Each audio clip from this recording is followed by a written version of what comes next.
Thanks for staying with us. This is Newsline, and I'm talking to Mr. Andrew To, the chairman of the League of Social Democrats political party, which is considered the most radical one in Hong Kong.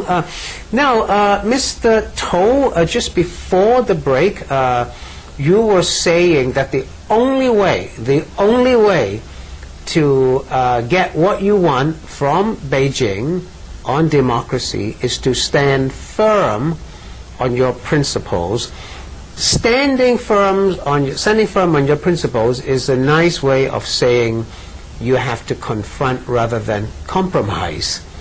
Now, what you say is if you stand firm on your principles, the people of Hong Kong will stand behind you, and therefore you can extract what you want from Beijing. That's not the case. The people of Hong Kong are not standing behind you. The July 1st annual protest march didn't see the huge numbers that people were hoping. People are actually quite relieved that the Democratic Party struck a deal with Beijing. So how can you say that your way is the right way? You know, the reason why they cannot stand firm, I mean the people of Hong Kong, because the Democratic Party has already backed it down. They didn't back down. They went along with public opinion. That's the key. If you say it was not backing down. If you say the Democratic Party is going with the public opinion, then they have to accept their proposal made by the government a few months ago.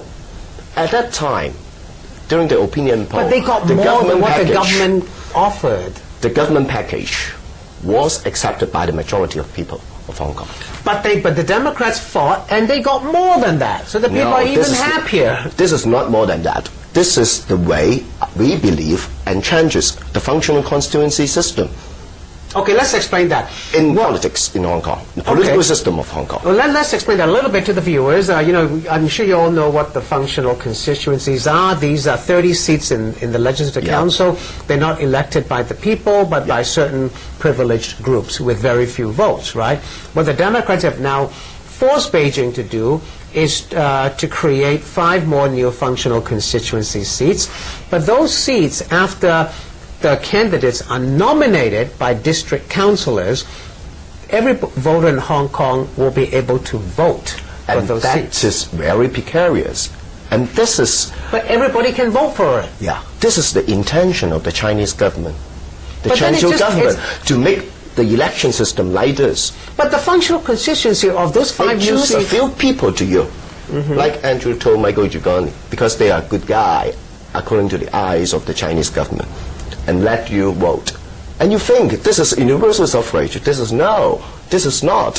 How can, when every voter is able to cast a vote, how can that not be universal suffrage? They cannot be nominated. They cannot nominate any people. But the people and this is not the definition of universal suffrage. But I agree with you. Because the central government has already said that so-called universal suffrage is just voting rights. They choose a few people for you.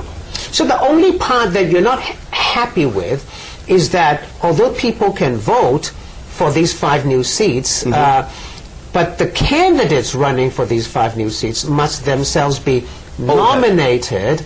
But now under this agreement, they are nominated by district councillors, who themselves are also directly elected by the people. They're indirectly elected anyway. Okay, but they're no. The district councillors who can nominate are elected by the people. Yeah, we know about that. But the people who vote the district councillor is different.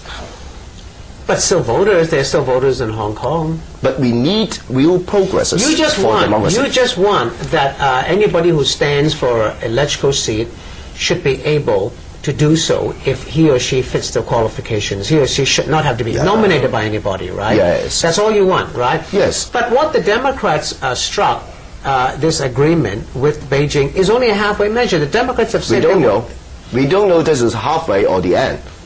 If you use your veto power to reject the proposal, the central government have to give the Hong Kong people real promises of 2017 and 2020. The elections in 2017, 2020. Yes, the chief executive and the legislature respectively.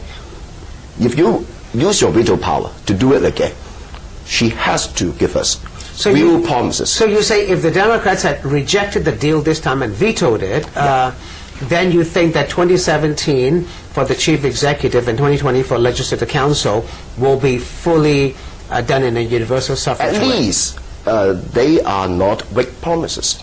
Okay, let's leave this for a little because Okay. I'm sure nobody will know the real how it plays out. Nobody Yes. knows at this point. But what we do know now is that there is, because of what you've just said here and the things that you've argued against the Democratic Party for having accepted a deal with Beijing, shows the split within the democracy movement for which you belong and the Democratic Party also belongs. There is a huge split. Yeah. How can you then go forward disunited in this way and expect to get more concessions from Beijing? Surely you can get more concessions if you stand united. 1 week ago, I have thought about that. My core